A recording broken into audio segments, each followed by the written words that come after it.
Welcome to Mahi রান্নাঘর 24। আজকে আমি নিয়ে এসেছি আমার শাশুড়ি মায়ের হাতের স্পেশাল কিছু রান্নার ভিডিও। এই যে দেখুন, এখানে ডাল বাটা হচ্ছে। এভাবে আমরা কিন্তু পেঁয়াজু বানালে ডালগুলো আমরা বেটে বানাই, যাতে অনেক স্বাদ হয় খেতে। যে আমার ভাগ্নি বসে বসে ডালগুলো বেটে দিচ্ছে। আজকের রান্নাটা কিন্তু সম্পূর্ণই আমার শাশুড়ি মা করবেন। উনি আজকে একটা নতুন রেসিপি করবেন, এই যে ধুন্দুল দিয়ে।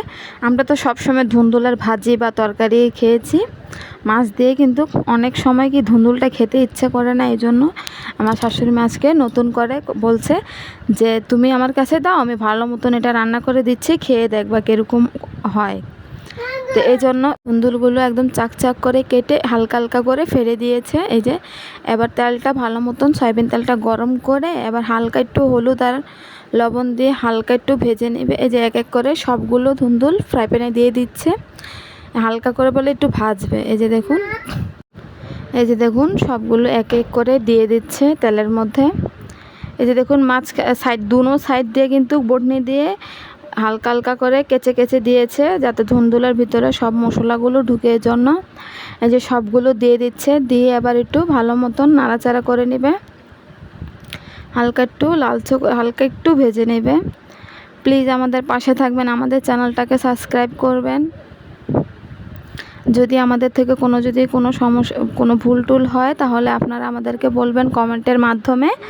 আর এই যে দেখুন আমরা কিন্তু কিছু প্রায় 5-6 মিনিটের মতন এগুলো আমরা ভেজে নিব। এই যে দেখুন অর্ধেক অর্ধেক করে ভাজা হচ্ছে, যেহেতু সবগুলো দিলে হবে না এই জন্য অর্ধেক ভাজতে আছে আর অর্ধেকে যেখানে রেখেছে। আর যেখানে পেঁয়াজ কুচি আর কিছু কাঁচামরিচ কেটে রেখে দিয়েছে। এই যে দেখুন ধুন্দুল থেকে অনেকগুলো পানি ছেড়ে দিয়েছে, সব ধুন্দুলগুলো ভেজে ভালো মতন একদম পানি ছেড়ে দিয়েছে। এটার মধ্যে সব মশলাগুলো দিয়ে দিয়েছে। এখানে দিয়েছে প্রায় 1 চামচের মতন হলুদের গুঁড়া, মরিচের গুঁড়া, ধনিয়ার গুঁড়া, সবগুলো 1 চামচের থেকে একটু কম করে নিয়েছে। পেঁয়াজ বাটা, রসুন বাটা, এরপরে আদা বাটা, একটু গরম মশলা বাটাও দিয়ে দিয়েছে। সব মশলাগুলো একটু কিছুক্ষণের জন্য ভিজিয়ে রাখলে একটু পানি দিয়ে এই মশলাটার স্বাদ কিন্তু একদমই বাটা মশলার মতন হয়। এই যে দেখুন কত লোভনীয় এসেছে, অনেক মজা হয়েছিল এই ধুন্দুলের এই কারিটা খেতে। এই যে দেখুন সব ভালো মতন একদম ভেজে নিচ্ছে।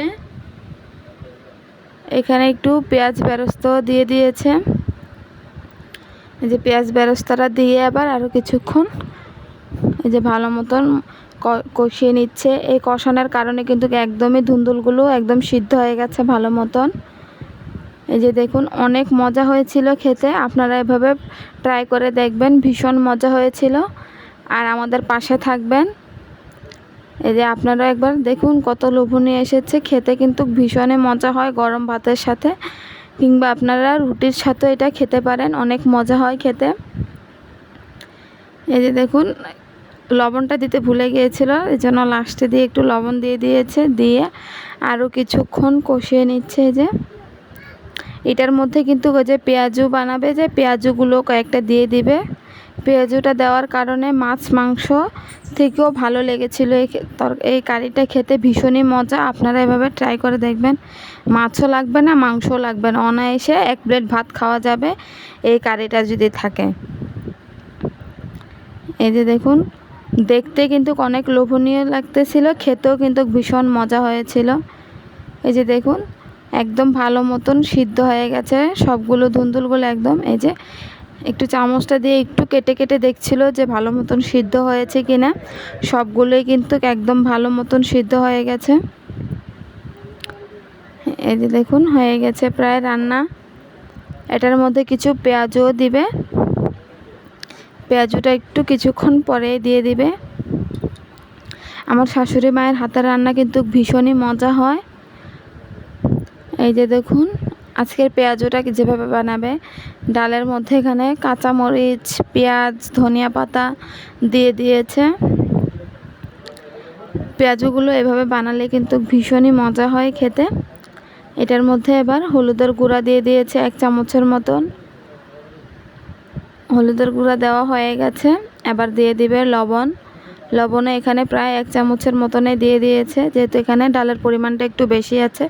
যদি আপনাদের কম থাকে ডালের পরিমাণ তাহলে একটু কমিয়ে দিবেন। এই যে দেখুন এবার সবগুলো ভালো মতন মিক্স করে নিচ্ছে হাত দিয়ে। পেঁয়াজু বানানোর ক্ষেত্রে হাত দিয়ে ভালো মতন মেখে নিলে কিন্তু পেঁয়াজুগুলো অনেক ভালো লাগে খেতে। এই যে হাত দিয়ে ভালো মতন মিক্স করে নিচ্ছে। এই যে একদম ভালো করে মিক্স করা হয়ে গেছে। এই দেখুন একদম ভালো মতন হয়ে গেছে মিক্স করা। এবার এগুলা ভেজে নেওয়ার পালা। এই যে দেখুন আমার একদম রেডি হয়ে গেছে পেঁয়াজু বানানোর জন্য।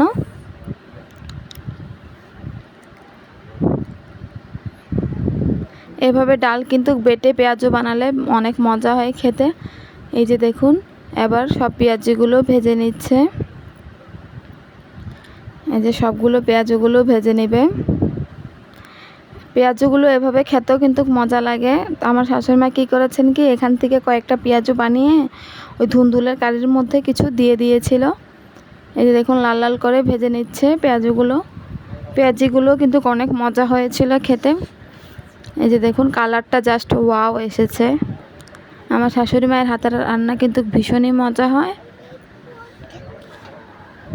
এই যে দেখুন আমার শাশুড়ি মা আজকে সাজে প্লেটিংটা করেছেন।